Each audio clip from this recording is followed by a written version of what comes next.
Ngiyanibingelela nonke emakhaya. Igama lami nguNontuthuzelo wakwaXubuzane. Angihambi ngedwa, ngihamba no-sister ozawuthi azazise. Salibonani emakhaya.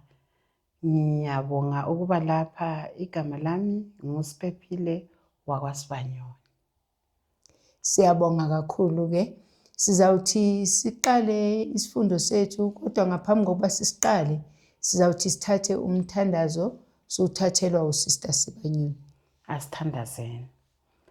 Baba wethu osezulwini, Inkosi yethu lomusa, silapha phambi kobuso bakho, siyakunxusa ukuthi ube khona phakathi kwethu, ekufundeni kwethu lekuzwisiseni isifundo. Thina labanye abasilaleleyo sengathi Nkosi ungathela umoya wakho ukubana sichaze kahle isifundo, sizwakale kahle ebantwini, sikhokhelelwe nguwe ngokusizwa umoya ongcwele. Sicela silethemba ngoJesu Msindisi wethu. Amen. Amen.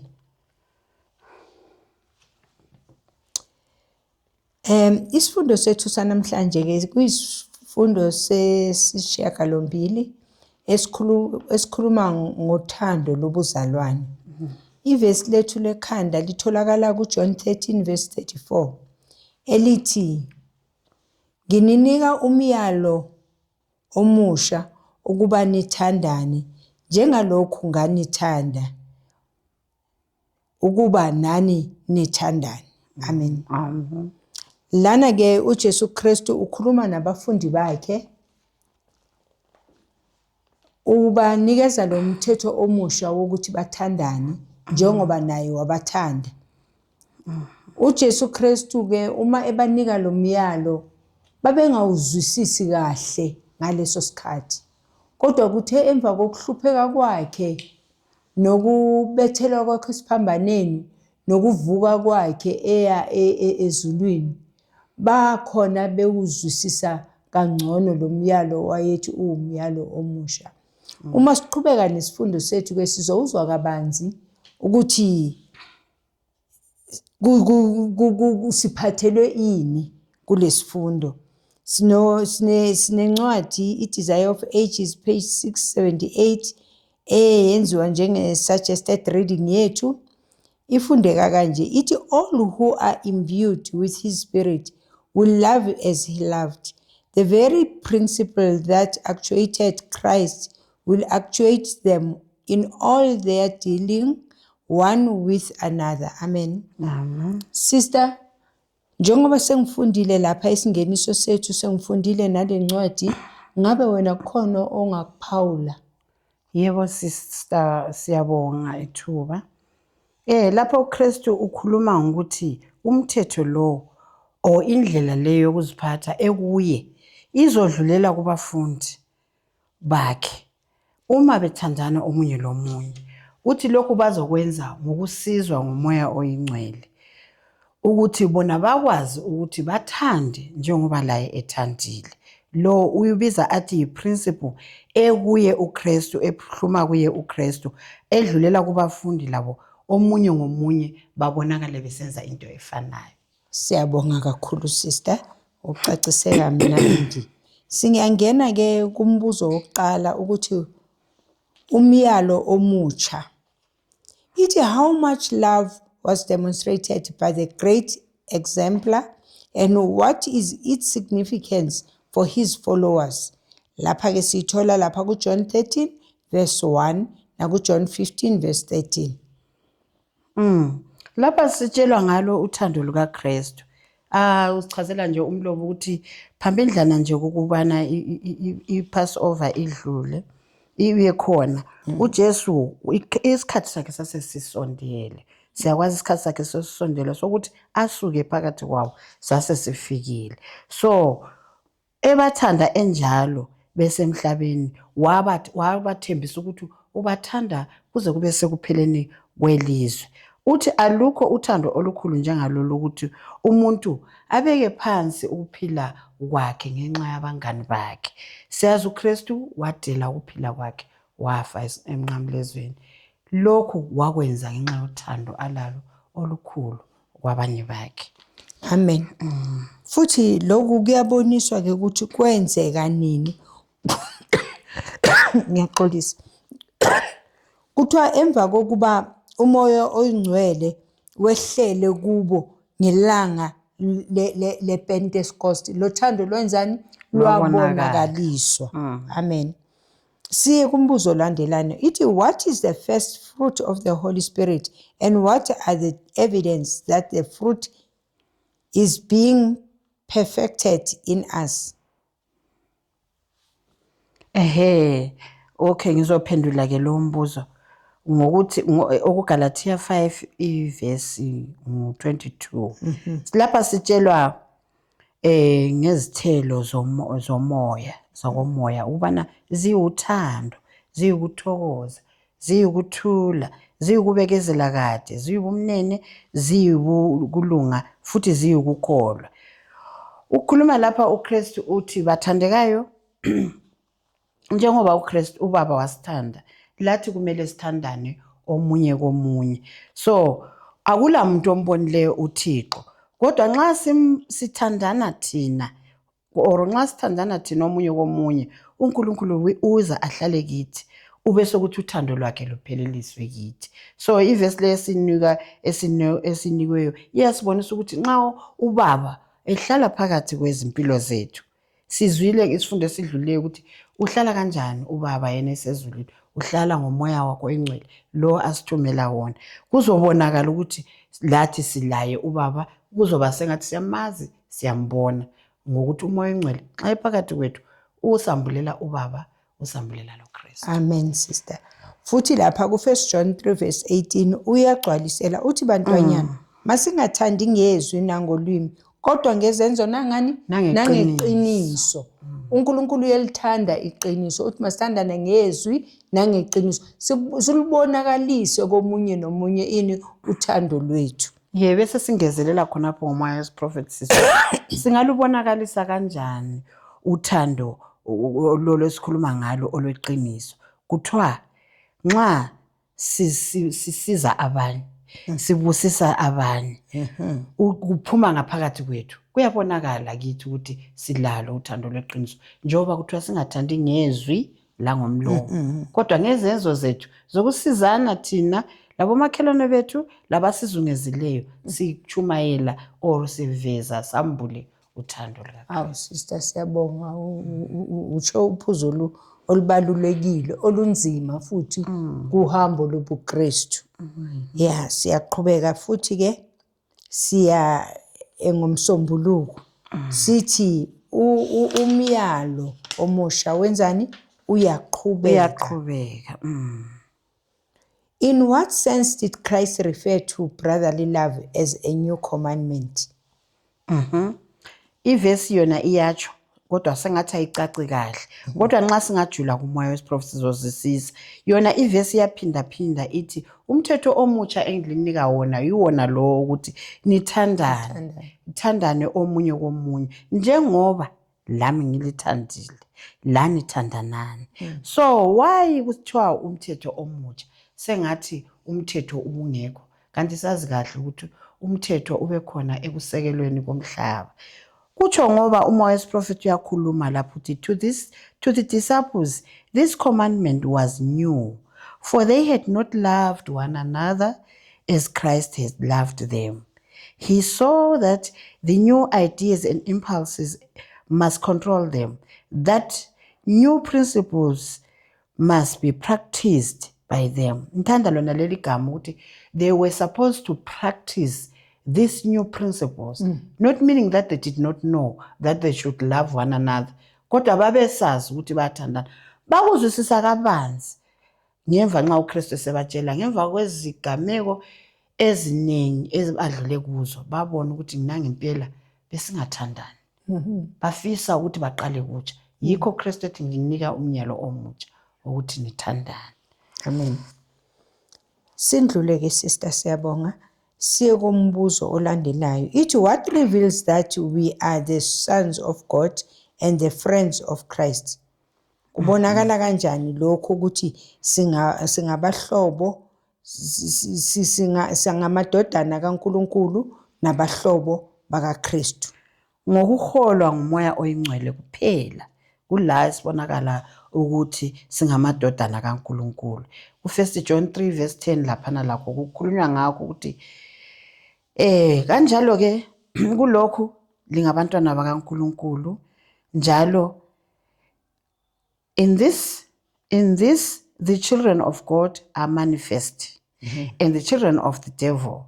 Whosoever doeth not righteousness is not of God, neither he that loveth not his brother. So ngalokho kuyabonakala ukuthi abantwana bakaNkulunkulu yibaphi, abantwana bakaSathane yibaphi. AbakaNkulunkulu bazabonakala ngokuthandana, umahluko uzoba khona bese kubonakala ukuthi ngamunye bayathandana, hayi laba ngabantwana bakaNkulunkulu. Ngoba angeke uthi umntana kaNkulunkulu kodwa umzalwane wakho njani ungamthandi.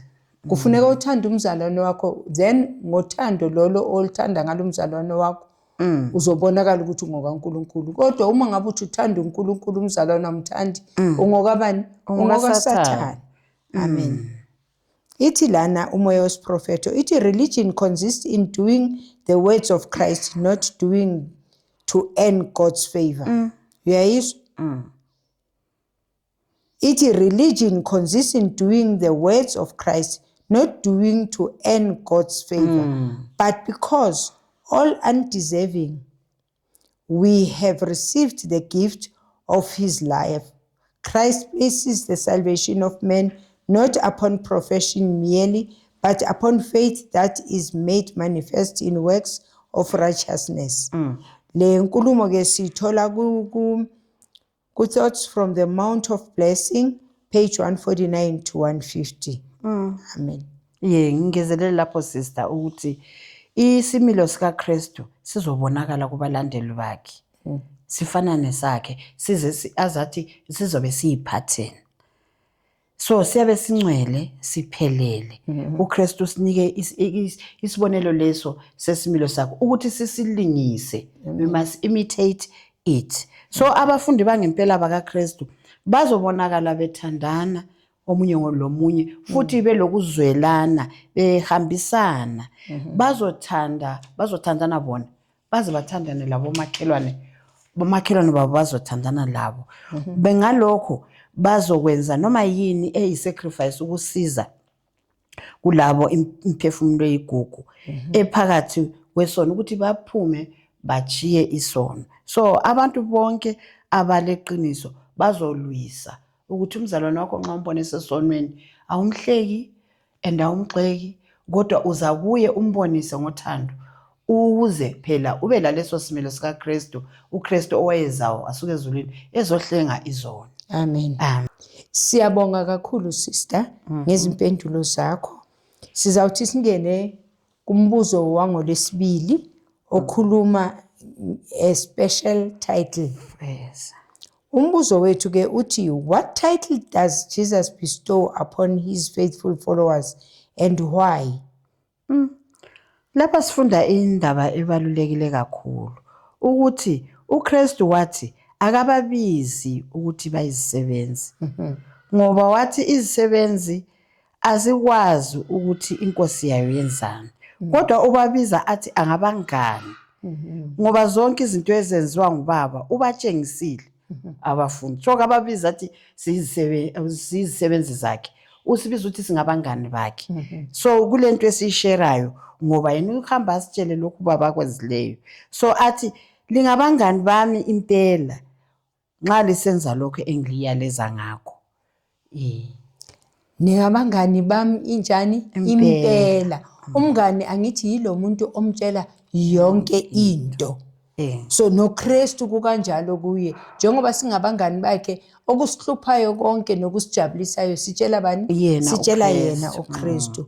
Kunencwadi lana ebhaliwe Testimonies for the Church, volume 2, page 510 and 511.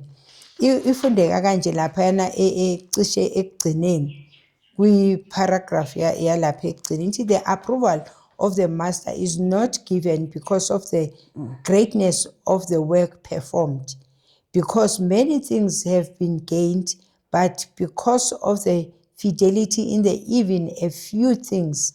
It is not the great results we attain, but the motives from which we act. that way with God. He prizes goodness and faithfulness more than the greatness of the work accomplished. Uyayibona ukuthi uNkulunkulu wenzani? Akasibaleli. Kodwa ubheka ini?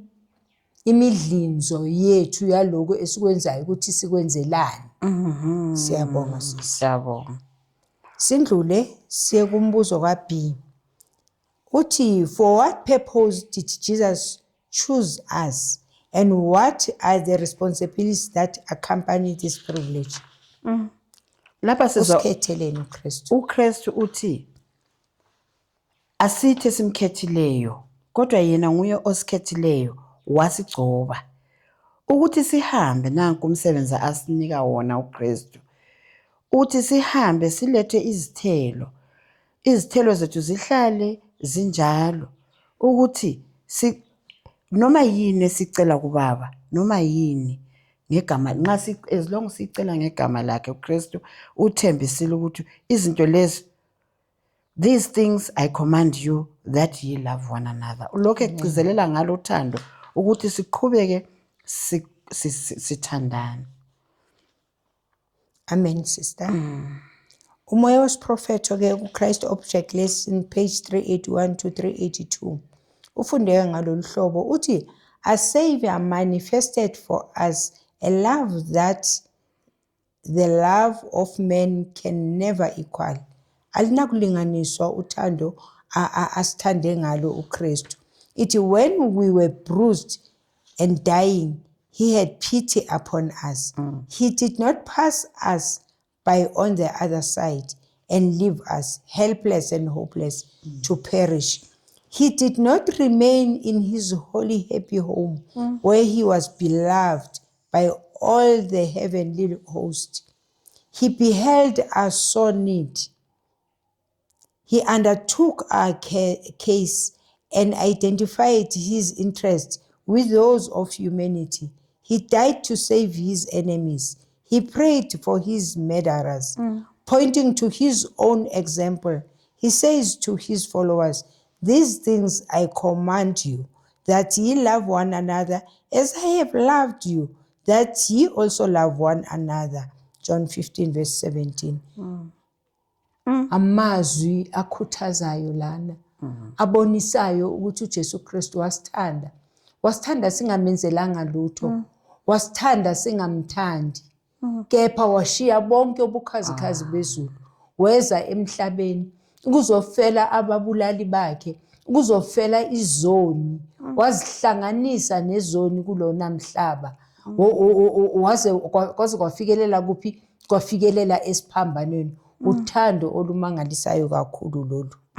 Ukungezelela futhi khonapho kulowo moya wesiprofethi okugcineni oChrist Object Lesson uthi singazisho singabantwana bakaKristu kumbe singabalandeli bakaKristu.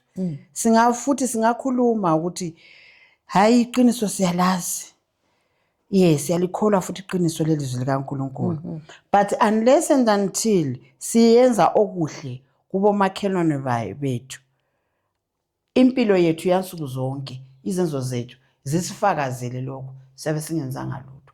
So ukukhuluma ngomlomo akusisizi kodwa kudingakala izenzo kubo makhelwane baze bona bababaze isimilo abasibona kithi badumise uKristu. Amen.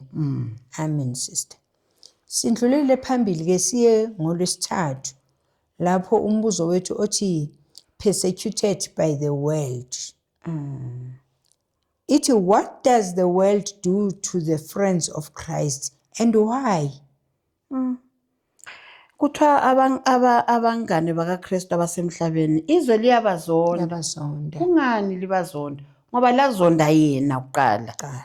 Futhi lizobazonda ngoba bengahambisani lalo izwe. Ithi, if you were of the world will love his own.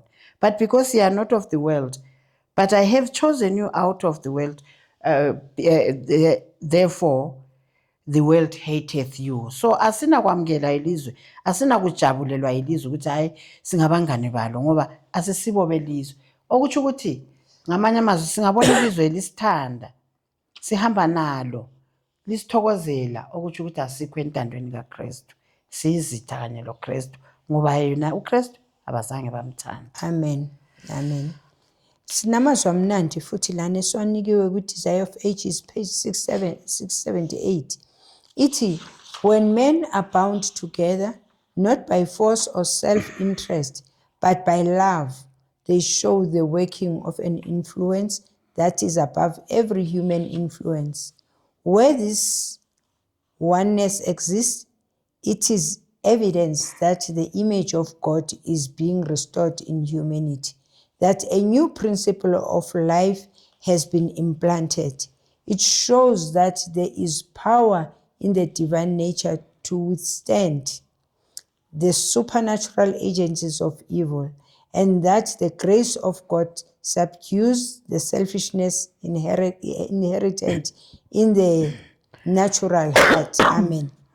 Lana ke siyabona ukuthi kubaluleke kanjani ukuthi sibe yini yimbumba, sibe munye, sithandane. Uthando luxosha konke, uthando lwenza izinto. Uma unithandana niyakwazi ukuthi nenzeni, niphumelele kuyo yonke into eniyenzayo ngoba nixutshwa yini, nixutshwa uthando. Amen. Njalo lolu thando olubonakaliswe eluzobonakaliswe ebandleni lethu kuthiwa luzodunga ulaka lukaSathane. Amen. USathane ukuvela abone nje sizwana sithandana akasoze ajabule futhi uKristu wasitshela ukuthi awabatshela labafundi ukuthi baqaphele nxa bethandana uSathane akazokujabula. Amen. uSathane akalithandi uthando. USathane uthanda labo kuxatshanwa khona. So uma sifuna ukuxosha uSathane ebandleni senzani? Siyathandana. Siyathandana. Uma sifuna ukumema uSathane senzani? Siyaxabana ebandleni. Siyaxabana ebandleni. Iphuzu elibaluleke kakhulu leli. Siye ku-B. Ithi, why did the world persecute Christ, and why are his followers also persecuted? Ethi ukulahlwa kuyilokho ukuthi nxa kukhanya kufikile emhlabeni, Yebo. abantu abakuthanda ukukhanya bathanda ubumnyama. So abantu ababamukeli ukukhanya bathanda okumnyama. Ngani? Ngoba imisebenzi yabo imibi. So umuntu olemsebenzi emibi akakuthandi ukukhanya futhi akakuthandi ukuhamba ekukhanyeni, ufuna ukuhamba emnyameni ngoba uyesaba sister, wesaba lokhu ukuthi imisebenzi yakhe izodalulwa, izovela. Siyabonga kakhulu. Laphayana incwadi Testimonies for the Church volume 2 page 491 iyakhuluma lana ithi, the truth of God has never been popular with the world. Uyayizwa? Iqiniso likaNkulunkulu alikaze lithini? Lithandwe noma kube yinto ehambisana lomhlaba, ejatshulelwa ngumhlaba. The natural heart is ever averse to the truth. I thank God that we must renounce the love of the world and pride of heart and everything which tends to idolatry, in order to be followers of the man of Calvary. Those who obey the truth will never be loved and honored by the world. From the lips of the divine teacher, as he walked in humility among the children of men, were heard the words, whosoever will be my disciple, let him take up his cross and follow me. Yes, follow our exemplar. Was he seeking for praise and honor of men? Oh no. For praise or honor of men? Oh no. Shall we then seek for honor or praise from worldlings?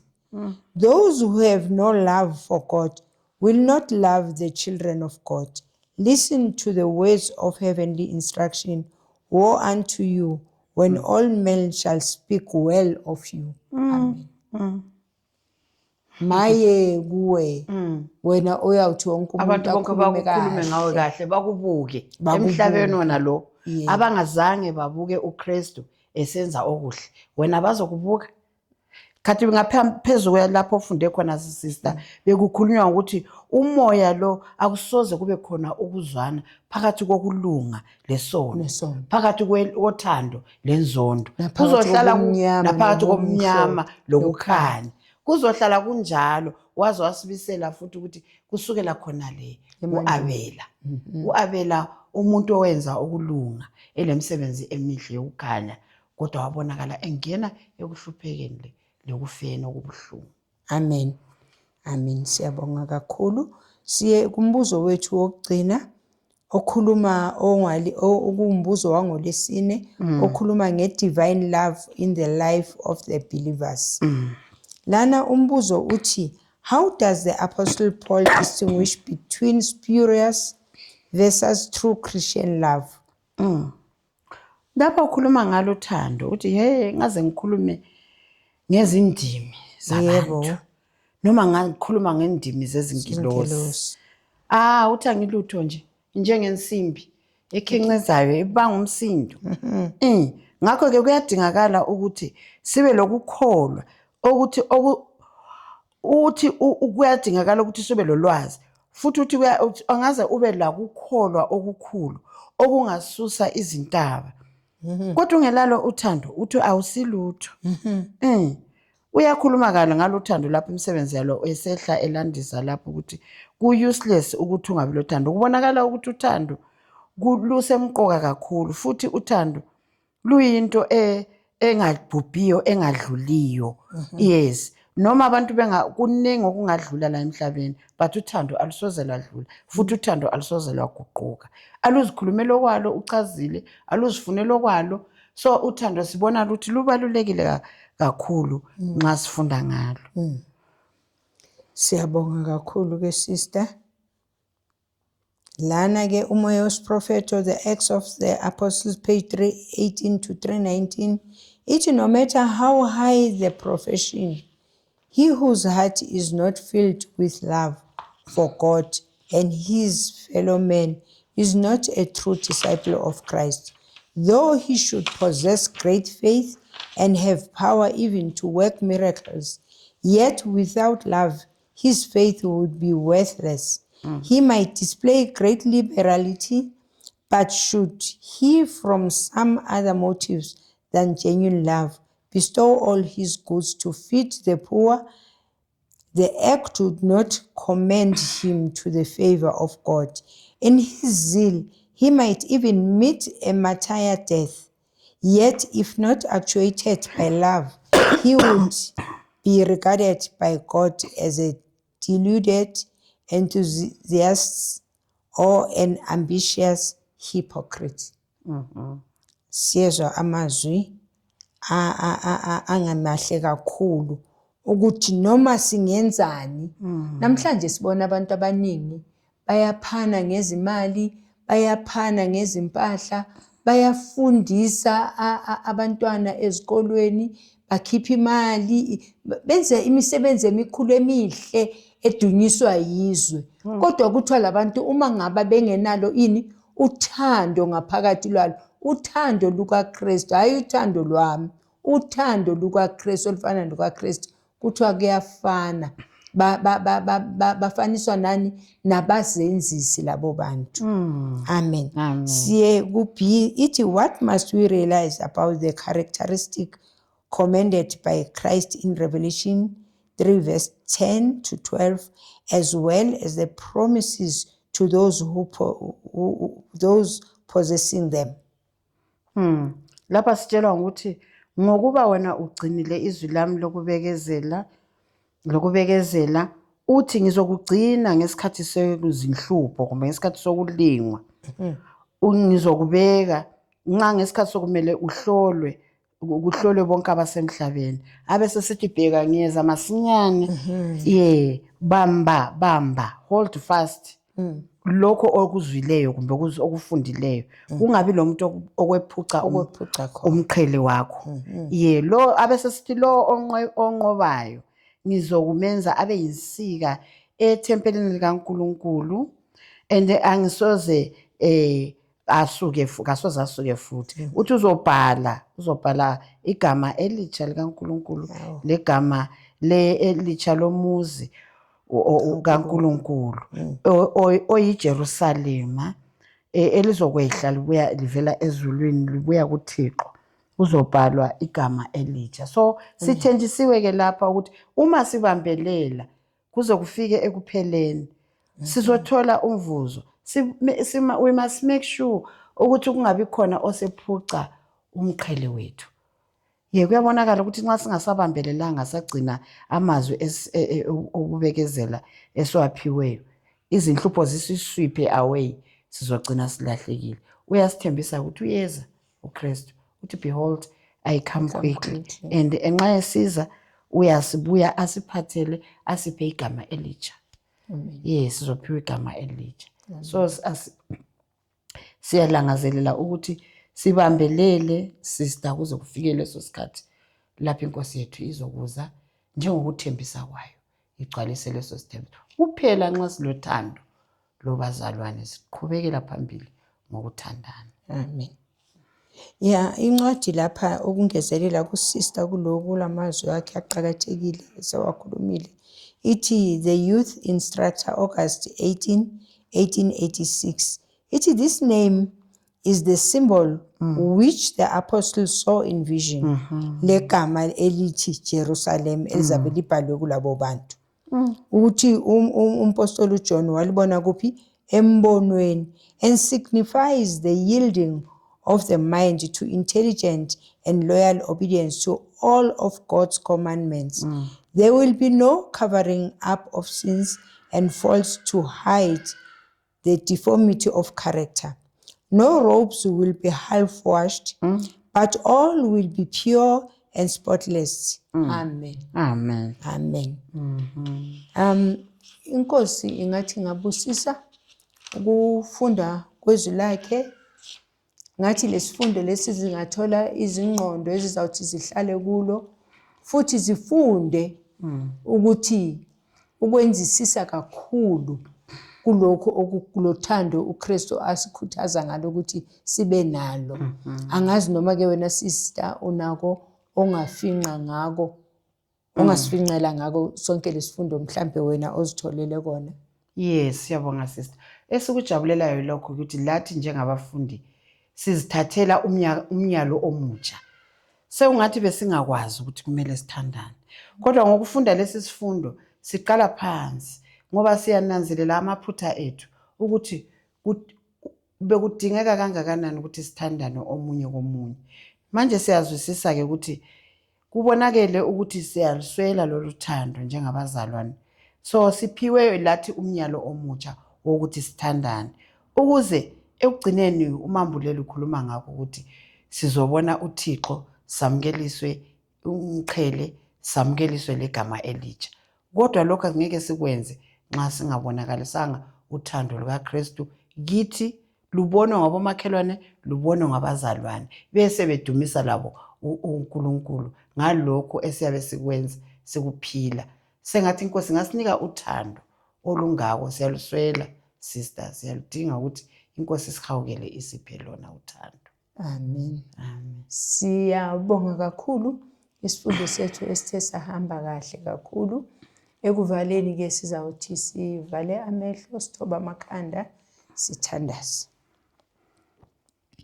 Siyabonga Baba ngalesikhathi samanje ukuba usiphe isifundo esimnandi kangaka esithe sasivula izingqondo, esikhuluma ngothando okuyinto enqabileyo emabandleni akho.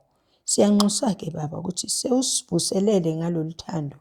Ngathi lingabonakala lichuma emabandleni akho, ligcwale umagumbomane omhlaba lapho sithi sihlangana khona abantu balibone luphila ezimilweni zethu. Sixolele lapho singenzanga kahle khona, usithethelele futhi namacala ethu. Siyabonga kakhulu ngayo uJesu wasifelayo esiphambanweni. Amen. Amen. Sibonge kakhulu masizohlukana, sicela ukuthi siphinde sihlangane futhi sihlanganyele kwisifundo sesishiyagalolunye esizabe sikhuluma ngemission, the mission of the Holy Spirit, injongo yomoya oyingcwele. Siyabonga. Amen.